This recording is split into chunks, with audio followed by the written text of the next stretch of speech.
Welcome to Manhwa Recaps, spoilers ahead, watch out, and take care. The manhwa starts with blood on the floor in the middle of a prison.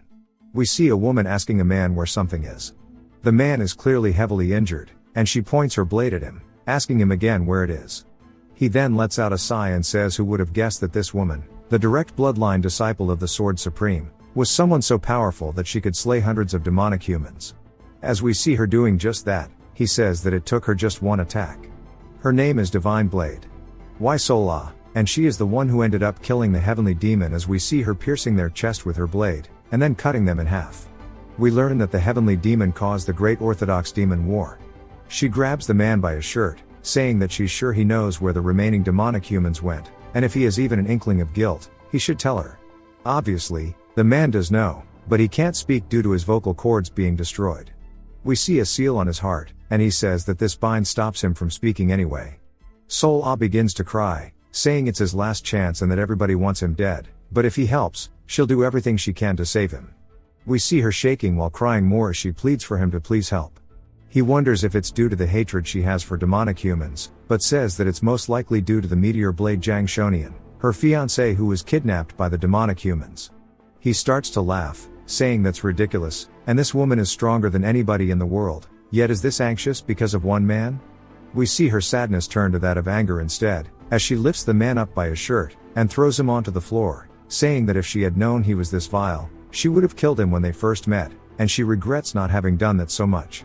The man wonders when she thinks the first time they met was, saying it's probably different from what he remembers, as we see them when they were kids, and she tried to offer him a potato, and he wonders where things went so wrong. We learn that he was a traitor who stabbed countless people in the back after siding with the demonic humans, and he's sure that this is just karma catching up with him. She continues to cry while leaving his cell, and then hears scratching on the floor, and is curious so she turns around to see him drawing, and we learn that his name is Gu Young-chun. She asks what he is doing. We see his chest beginning to swell up as he vomits a lot of blood, and he explains that it is the curse placed upon him. He starts to use his blood as ink, and we learn that if he breaks the conditions, his heart will explode, killing him. And that it is called the heavenly demon's demonic art, which forces somebody to be loyal. She starts screaming out his name, and puts her hand on his back, but to him, her voice is too muffled to understand what she's saying. He wonders what she would do if he told her that he was framed and that none of it was from his own volition, and he wonders if she would believe him. We see him continue drawing, and he says that it's not like he has those excuses to give anyway. She's surprised by what he drew, and he says there's no point worrying anymore and that he is done as he finishes writing his sentence. We see his body begin to contort as his heart has exploded inside of his chest, and he says he is done. We see him starting to lose consciousness, and he wonders why he lived this kind of life in the first place. We see him hiding away with a woman, and that she's clearly injured. She reaches her hand out, touching his face, and we learn that it's his sister who smiles, telling him to be happy. Sol-Ah continues yelling out to him, asking him if he can understand her, but Young-chun is too lost in thought, wondering about the regrets that he has built up to make his life. It jumps to yet another woman inside of some sort of cave, and we see somebody walking towards her. The man stands before her, and the woman asks if it's him, and then she begins to apologize as we see her. She has lost her eyesight. It's another flashback, and we see Young-chun making a sad face. This must be another one of his regrets. Sol-Ah keeps calling out to him, and begins to cry as the tears drop on his cheeks. He says everything in life has been nothing but regret, and he flashes back one more time to a woman asking if he is crying, and he tells her that it's just the rain. She laughs, saying that she understands, and asks him if the moon has risen yet. He says yes, and that it's up there, and she smiles saying both are here then, and that's good. Then we see her hand go limp, as she succumbs to her injuries. We learn that Young-chun was born in a renowned clan of the Orthodox faction, and lived most of his life as an Orthodox martial artist before betraying them and turning to the demonic side. But the demonic cult lost the Great Orthodox Demon War, and Gu Young-chun was tortured as a prisoner of war before he ended up also dying due to the effects of the curse as we see him close his eyes.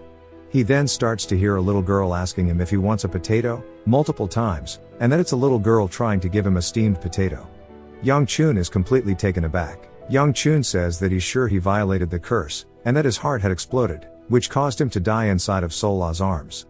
But yet, he feels his heart beating normally, as if nothing happened. Besides that, judging from his small and clean hands, he seems to be much younger, and he says that it must be a dream.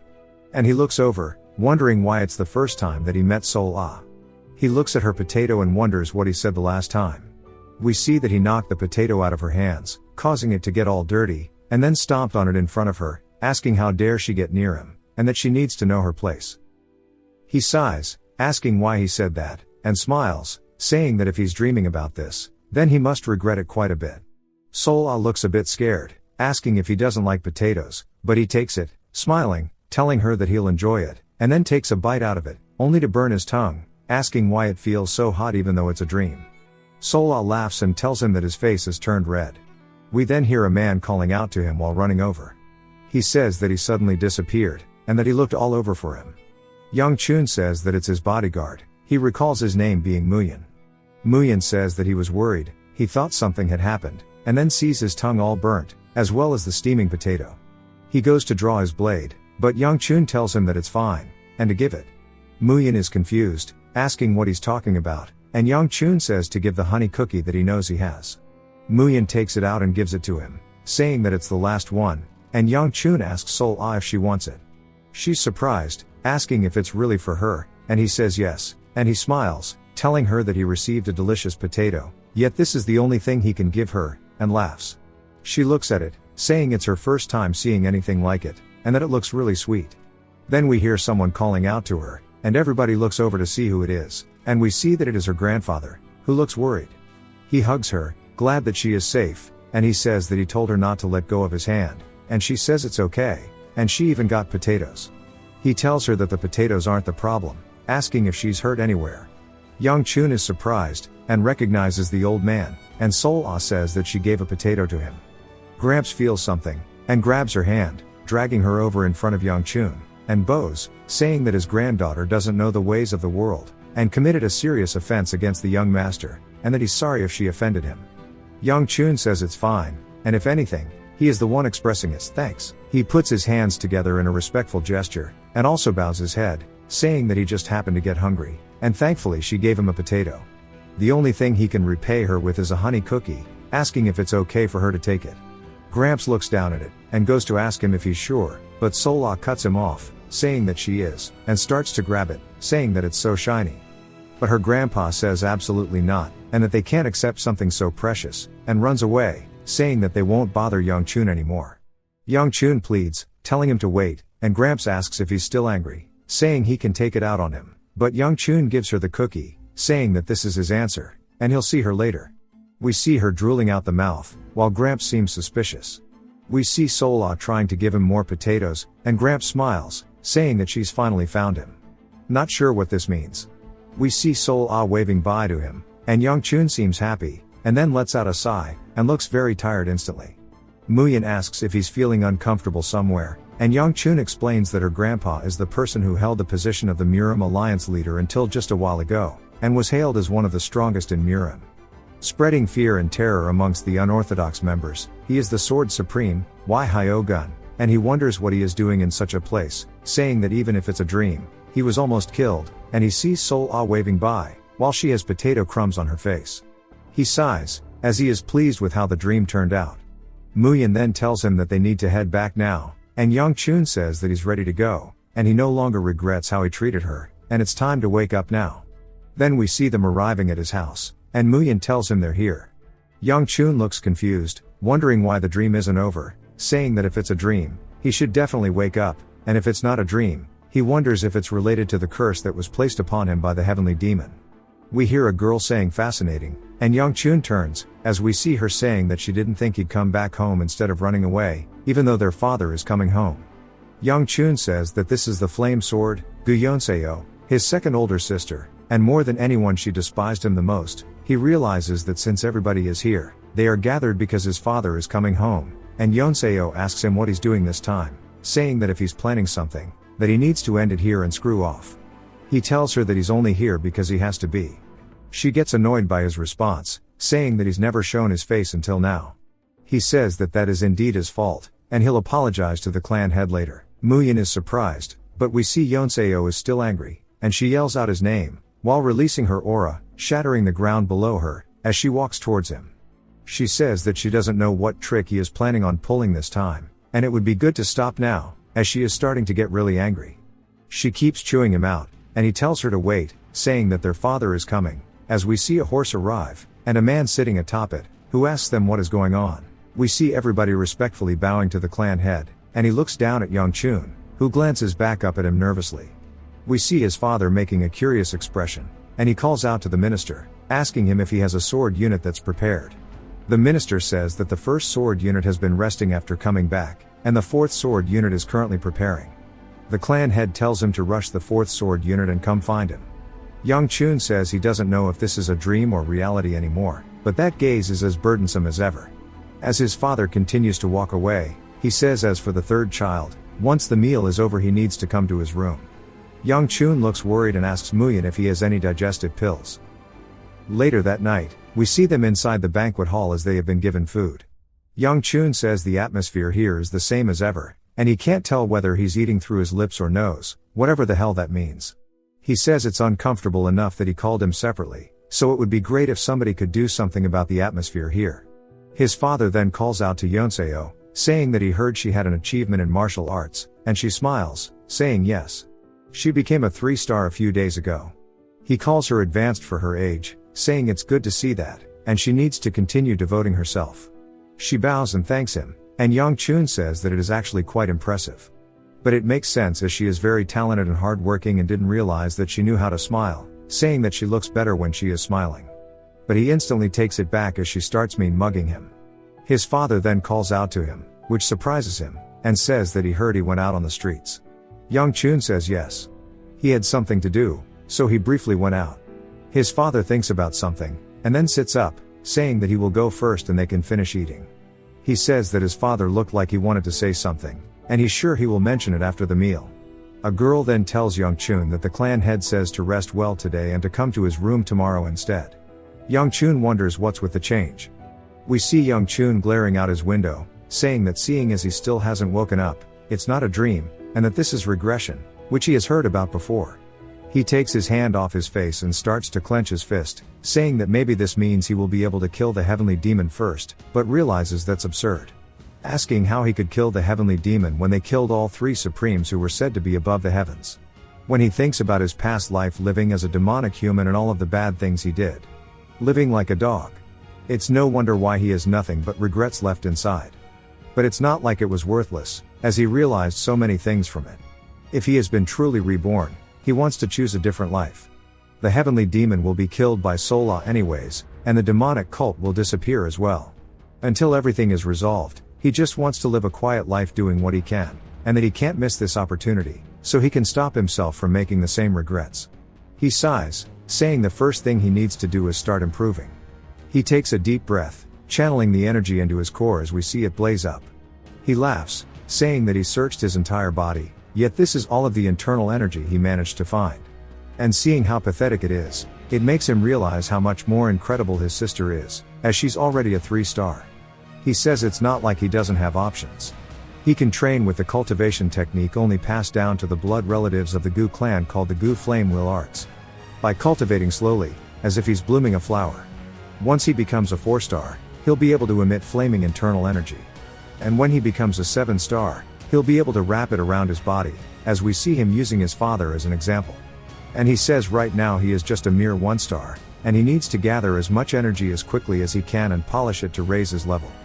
This is the only way for him to live a smooth life, unlike his past life, and he shouldn't be borrowing the power of demonic humans, but instead focusing on increasing his own. We see him cultivating his energy as it starts spiraling towards his core. And he says that the problem here is that if he tries it, he might die as we see him straining. And he loses focus, which causes all the energy to disperse. Then he falls down onto the bed, gassed out, saying that this shit is rough. And with his current abilities, using internal energy isn't easy. If he keeps going, he might actually suffer from energy deviation. Then he grins, saying that he's still got results, as we see him full-blown smiling now. As his core takes a different shape, he explains that he has become a 2-star. Even though it's the early stages. If he just keeps going step by step, slowly building his foundations, he'll have a completely different life from his past one. And he doesn't plan on doing anything that will have a negative influence on his future either. The next morning, we hear a bird chirping, which wakes him up, and he still looks out of it, asking how it makes sense that his whole body aches just from that little bit of training. He says it's his fault for neglecting it until now, and he has a long path ahead of him. And then he'll go to his father's room in the afternoon. So until then, he wants to go train. As soon as he opens his door, we see a familiar face on his porch as Sol-Ah waves. Her eyes shine brightly, and she tells him hi. We see some man looking up at the sky as another man asks what he's looking at. The man says that's not a star, wondering if that was there before. As we see a rift open up, the man is surprised. Apparently, this is the typical gate manhwa with dungeons, but inside of a Muram world, which I don't think anybody was expecting. Kinda wild. It's the typical monsters broke through the rifts, which became known as gates, and each sect worked to raise groups that could fight against the monsters, also known as sword units. Every sect needed to have one, and the Gu clan had 5. The eldest sister, Gu Hui Bai, was the unit commander of the 5th sword unit, and he, a troublemaker, spent half of his life under her command. She was in one of his flashbacks. We see him being dragged away by her, and that was where he formally met Sol-Ah. Meeting her after the potato incident should have taken place half a year later, however, she is now sitting in front of him. We see he's only halfway out the door, and then he instantly turns around, saying he's gonna go back to sleep. She calls out to him and grabs onto his robe, telling him to wait, and he turns confused. She says it's nice to meet him, and from today onwards, but she gets cut off by her grandpa's hands coming in, knocking her hand off of Young Chun, saying that he already told her that she can't treat the young master like that. Young Chun is confused, and Hyogun tells Sol-Ah to apologize, and she does. He wonders what's going on, and then we see Hyogun bowing to him. He introduces himself as Moon, instead of Hyogun, and Young Chun is confused. He says that he will be serving him out of gratitude to the clan head, and he'll give it his all. Young Chun is just confused why he's using a fake name, and Sol-Ah introduces herself as well, saying that she'll be assisting her grandpa, and it's nice to meet him.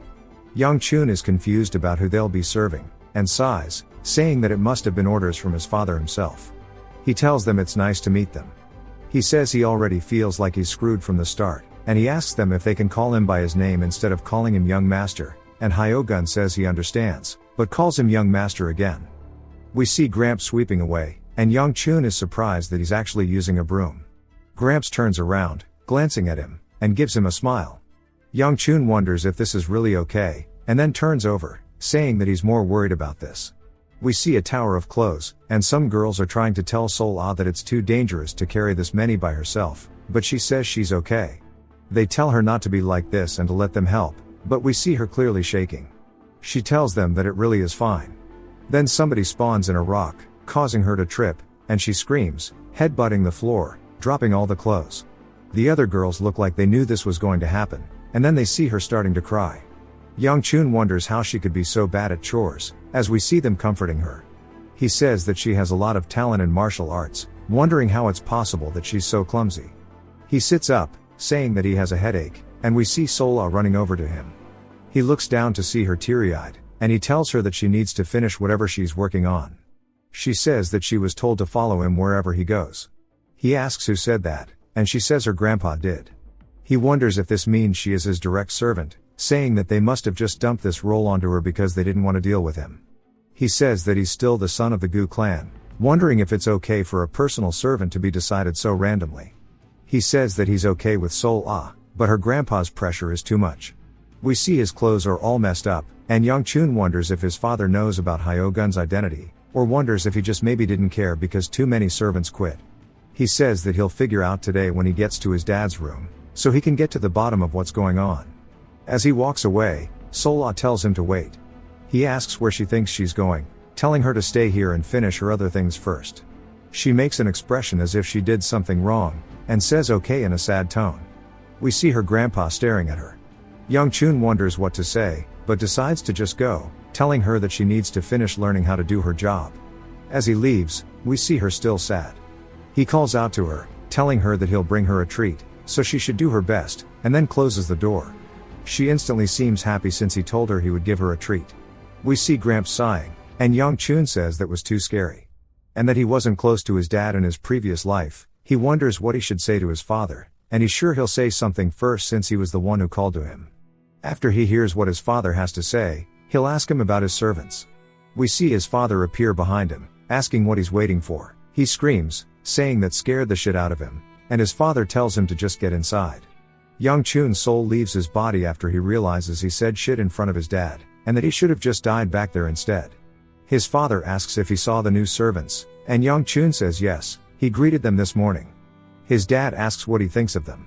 He says he's grateful that he appointed him a servant, but he's just curious about why.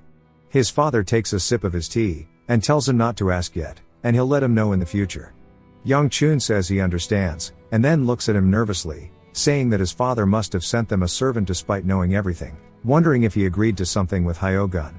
His father tells him not to worry about anything else, and focus on heading to the Unified Dragon Assembly tomorrow. Young Chun says okay, and then thinks about it, wondering what the hell that was. And then he realizes, and then he remembers. We see Young Chun telling Muyin to end his life. Then Muyin asks if he doesn't want to go to the assembly that bad, and Young Chun says yes. We learn that it is an important event where new members of the sword units are chosen.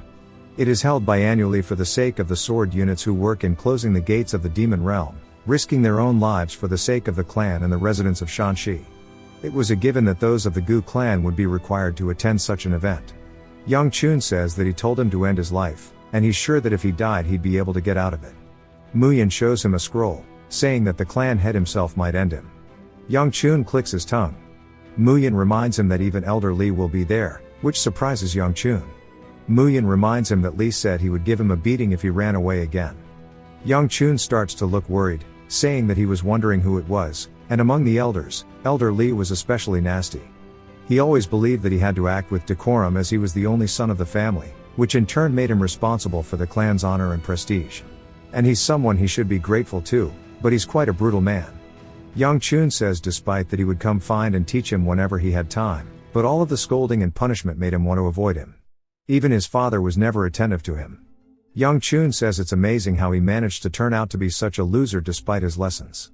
Muyin asks what he's talking about, and Young Chun says he's just yapping to himself, asking when they leave. Young Chun says it's as soon as everybody is ready. We hear all the other girls gassing up Sola, and Young Chun asks Hongwa if she's ready yet. She says that she's sorry, and she was trying to take care of Sola.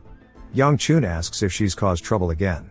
She tries to explain it, but they decide that he should just see it for himself. Young Chun is surprised by how different Sola looks compared to normal, and we see her blushing as well.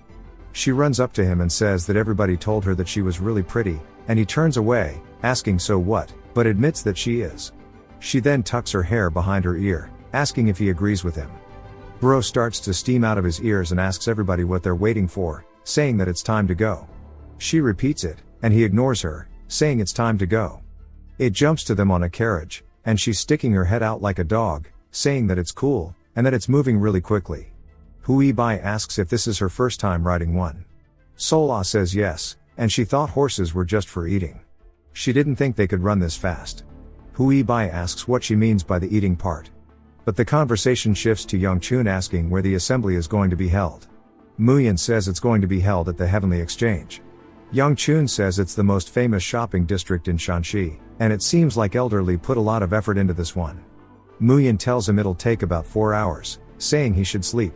Young Chun says that it'll be good, and he didn't sleep due to all of his training last night.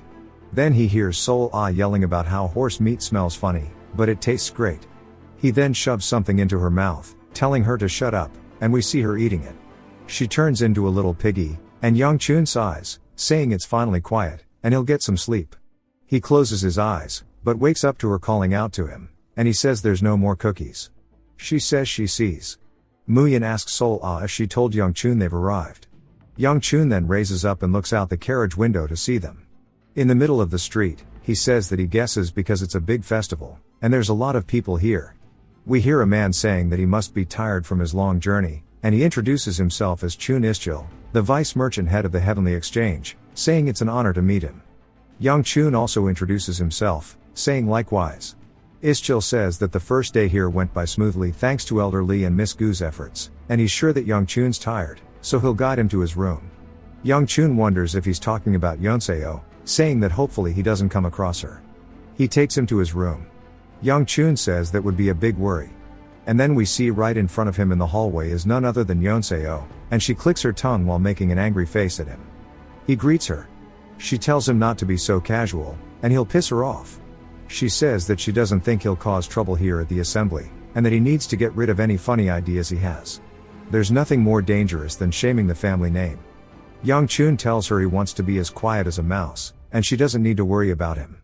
She gets angry, saying she wasn't worried about him in the first place, and then she spots Sola beside him, and she instantly hides while looking afraid.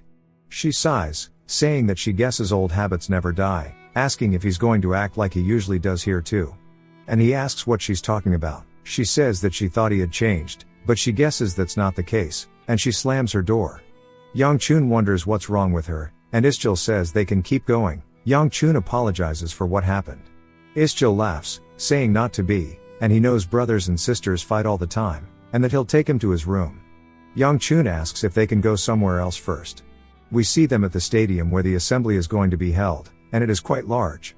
Sol-Ah is surprised, saying that she's never seen something like this before.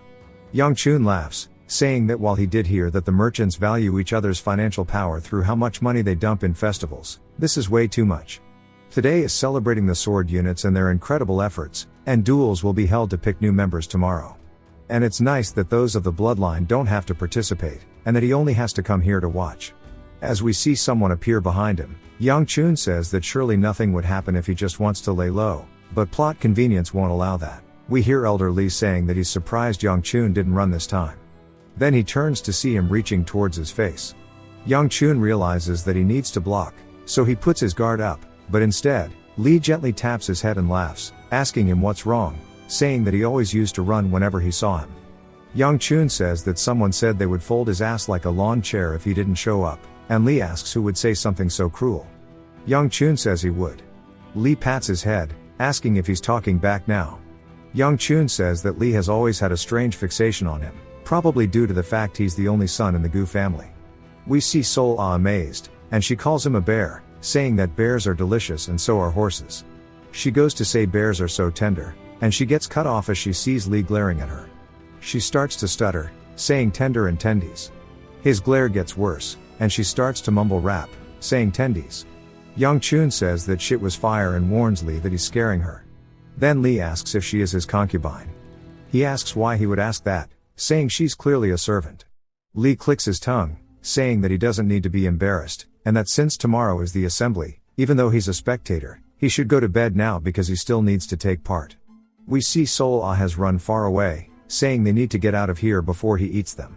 Young Chun tells Lee good night, then Lee calls out to him, reminding him that if he leaves, he'll go after him. Sol-Ah asks if Lee is going to eat him, and he jokingly says that he's going to strangle Sol-Ah first, and she screams. Lee says it's just as he had thought, and that there is something special about Young Chun. The next day, it is finally time for the assembly, and we see a lot of people waiting in line. Young Chun says that he thought the assembly would start early in the morning, but looking at the line, it's going to have to wait until lunch. Muyin says it seems so and explains that it's due to the fact that there are so many clans inside of Shanxi, and they accept anybody who can prove their identities. Young Chun says that becoming a member of a sword unit does mean a lot after all, and Muyin agrees. Sol-Ah says more importantly, and we see her shivering in fear, asking Young Chun if the bear grandpa is going to come back and take her head off. She asks if they can just tell him to hibernate. Young Chun jokes with her, saying that it's spring and that if she's so scared, she should have stayed in her rooms. She reminds him that her grandpa told her to stay with him. He says he can't tell her to disobey Hyogun and tells her that Muyin will protect them from the bear. Muyin then leans in, asking what he is talking about. Young Chun says they are talking about Lee. Muyin then asks how he's meant to lay a hand on Lee, saying that he must refer to him in a more respectful manner. He tells Sol-Ah that this must be the end and that they should just feed her to him. She starts to get scared, but says that if today's the day, it'll be okay if people are happy. She starts to get sad about what he just said, and he tells her that it was just a joke. She then tells him that she guesses today will be the day she dies, and he reminds her that it was just a joke. She points at a food stall, saying that Grandpa said that those who die with a full stomach look prettier and that in particular, those who die after eating dumplings do. A little later, we hear Muyin saying that he treats her well, even though she's a servant. Young Chun asks if he didn't see that his servant was begging for a dumpling and reminds Muyin that she doesn't quite understand what a servant is. Muyin then tells him that he still bought the dumpling for her in the end. He tries to justify it, but realizes that he's right, and they sit there in awkward silence. Then he starts to think about it. Muyin says that he really is different from what's said in the rumors and that's why you shouldn't trust them after all. Young Chun tells him that he's reading too much into dumplings, then brings up the rumors, asking how long he's been his guard for. Muyan says it's only been 2 weeks. Young Chun says that he must have been assigned right before he was regressed, which is why he can say this, and he doesn't know which one of them is luckier. We hear somebody screaming out the word miss, and Young Chun says that shit scared him. We see them telling her that she can't wander around by herself. She says that they're worrying for no reason, and since the assembly is being held, there won't be much that could happen to her, especially when there are so many people of the Gu clan here. Young Chun says the voice is familiar, wondering if it's who he thinks it is, and the person says that's exactly why they are worried. Young Chun says that he's worried about the voice and the man who's been there for a long time, asking what they would do if they ran into the only son of the Gu family. Young Chun realizes they're talking about him, but copes saying there's no way, since there are many men in the Gu family after all. The woman asks if her servant really thinks that would happen, saying there are too many people here. Young Chun realizes that the plot definitely wants this to happen. We see her glance over down the street as her and her servant make eye contact with Young Chun, and they have an awkward WWE stare down. Young Chun looks nervous, and then the girl does as well. Muyan whispers something in Young Chun's ear and explains that the expressions of the lady over there and her guard look as if they've seen something horrendous, asking if they recognize him. Young Chun says there's no way he would forget her eyes, her hair which falls to her shoulders, and her black beady eyes. The ring on her hand is familiar, but he knows all about the significance of that ring, since it's not foreign to him. They are the Haibi Peng clan, also known as his former fiancée, as we see her all dolled up while he sits there rudely. Young Chun explains that there is a simple reason that there was an arranged marriage with the Peng clan, one of the 4 largest clans. The Gu clan is just as prestigious as the 4 clans, and they have a child of similar age.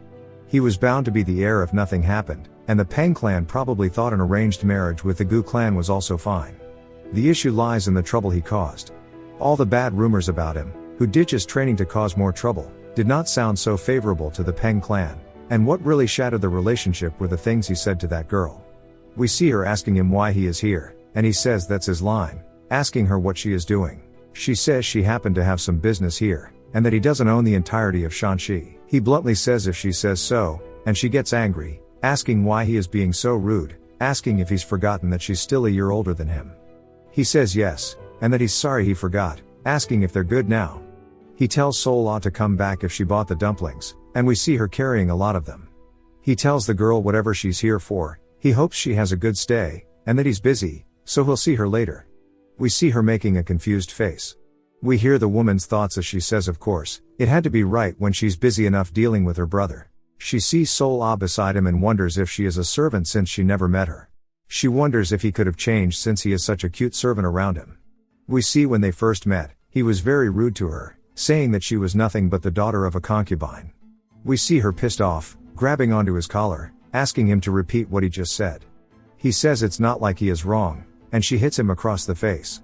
She says she was prepared to endure it all, even if it was an arranged marriage, even with all the terrible rumors about him, just for the sake of her clan. Her attendant begs her to calm down, and we see her brush her away. She stomps right beside Young Chun's head, saying screw the marriage, and that she's just going to kill him here. And then we hear him get beat with a chair from the outside. She says that nothing's probably changed since then. We see Young Chun asking Sol-Ah if it's too heavy, and she says she's fine. But he says that he can tell she's struggling, so he takes half of the dumplings, saying that he'll help her. Muyan offers his help, but he tells him to focus on his guard duties, and they can bring some back for Manhwa as well. We see the Peng clan girl realizing that he's different since he's actually being helpful. Then changes her mind saying that it must be because he's in a good mood. But she starts to have a doubt in her mind, saying that just maybe there's a chance that he has. We then hear another person screaming to the right, and they all look over. Young Chun says that he's tired of getting jump scared today. They make sure that Young Chun didn't suffer a heart attack. We see the man at the desk for the assembly, saying that the problem won't be resolved by shouting, telling the man to calm down. But the man says that he doesn't have any time, asking if they're going to be responsible if he gets caught. The man at the desk asks him to explain what he means by caught. Then awkward silence ensues, as everybody sits there and wonders what the guy is talking about. The guy then says he never said that, asking if he is joking with him. Muyan says they should help, and Young Chun asks if they have too, saying that anybody can participate in the assembly. Obviously, only if they prove their identity. Muyan says he was talking about if they should allow him to keep continuing his scene. Young Chun says that squabbling over the assembly entry is no rare sight, and the martial artist of the Gu clan on standby will take care of it. We see one of them lean in close to the man, telling him to stop here. We see a familiar ring on the man's finger as he grabs onto the martial artist, and then stomps the floor as he starts judo, throwing him straight down into the ground. The man behind the desk asks him what he thinks he is doing. We see the man saying that he has proved his skill, asking if he can participate now. The man behind the desk says of course not after doing such a thing. Young Chun then watches in silence, and Muyin suggests they help now. We see Sola pogging out of her gourd over the fight. Young Chun turns, saying it's time to go, and Muyin asks if they are really just going to leave this.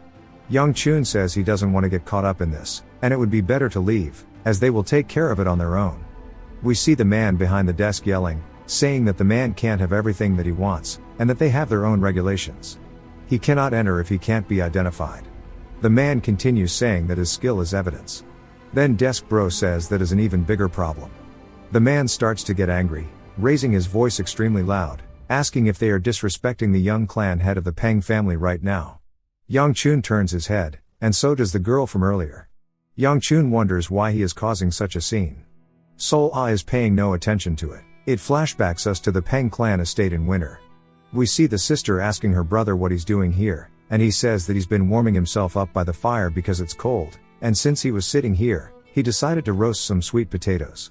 She says that she won't ask why he's doing this in front of her room, but asks what he plans to do with that plaque in his hand. He says that the sweet potato was taking too long to cook, so he thought he'd use it to get the fire going. We see him get smacked in the head, and he asks why she did that. She says that he deserved it. She asks him if he knows what he's holding in his hand right now, and he just tells her it's firewood. She reminds him that it's the plaque of the Peng clan from their father, and it was a reward for graduating at the top of his class and for becoming the youngest successor in history. She says that surely he knows what he can do with that plaque, and he tells her that he can use it to make the fire stronger. She hits him again, telling him that he needs to act more like his successor. He looks a bit sad, saying right, and we see that she's worried about her brother, and tells him that she doesn't know what he's thinking sometimes. He has all the skills and talent despite being young and was even chosen to be the successor.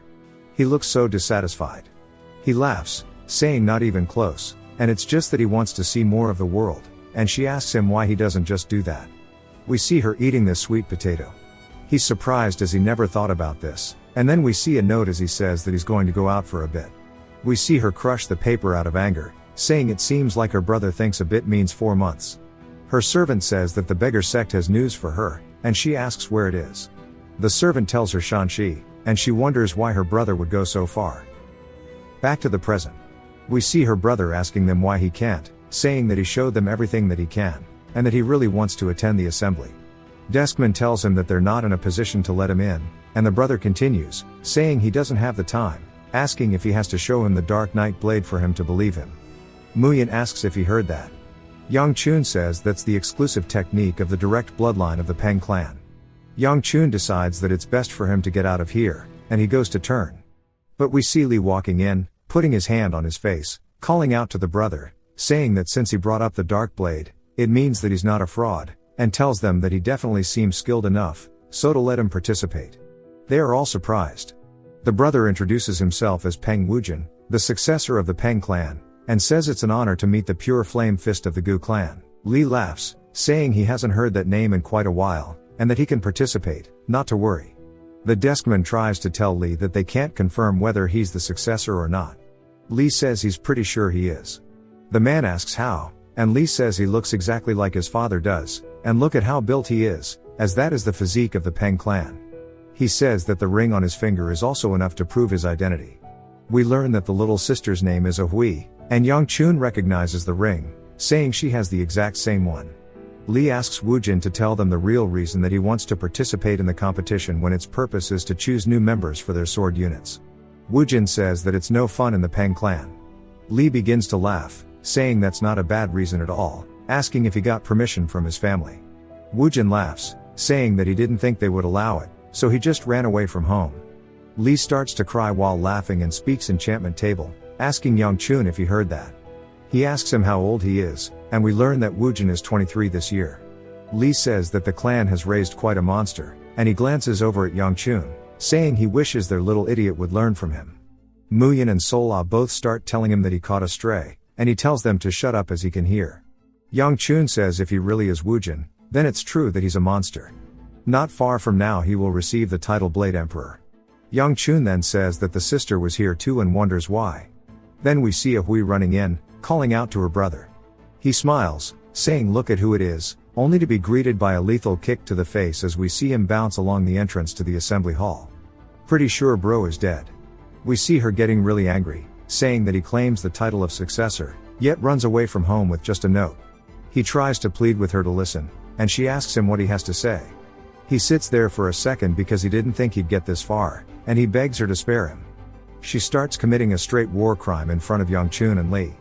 Yang Chun suggests they stop her from catching a case, and Lee says he's enjoying it. Woojin starts to scream, asking Lee to help him. Yang Chun asks if he's sure he's not going to step in, and Lee says maybe he should. He tells Hui that she's going to kill him. She glares, asking who dares intervene, only to see Lee standing there. She instantly pulls a 180, leaving behind Woojin's meatwad of a corpse, and apologizes for the late introduction. She's sorry he had to witness such a thing, and he says he enjoyed meeting somebody as funny as Woojin. Hui says she will not forget this incident, and she will be sure to compensate him for this, as they will be leaving now. Woojin says he doesn't plan to leave, and she asks if he didn't get beat up enough. We see him making a serious face, saying he's not joking right now. She realizes that he's for real and asks why. He tells her that the Peng clan is no fun. She asks him if the Gu clan is more enjoyable, and he says he's not sure but probably. She tells him that he needs to grow up and act like the successor. He says that's why he wants to have fun before he becomes the clan head. The only way to avoid becoming the clan head is to become crippled or to die, but he doesn't want to do either of those. He doesn't want to become the clan head in the first place, but other than her and him, everyone else is just beasts wearing their names. So he will definitely become the head as he can't have her do it. Which is why he accepted their position in the first place, even though he didn't want to do it. Yang Chun asks Lee if he's really going to let Woojin attend, saying he doesn't think it's a good idea to get involved in this. Lee says that he would like to let him in, but considering the situation, he's not too sure. He then suggests a solution, saying that he will let him participate if he wins against him. Hui asks what kind of nonsense that is, and even Yang Chun asks if he's lost his mind. Lee says just 10 moves to decide who wins, asking if Woojin thinks that's really all. Lee says that he's never lied and goes to explain the rules. We then hear Hui telling her assistant Yobi to get her brother. As they are talking, we see Woojin move at lightning fast speed, leaving nothing but a trail behind him.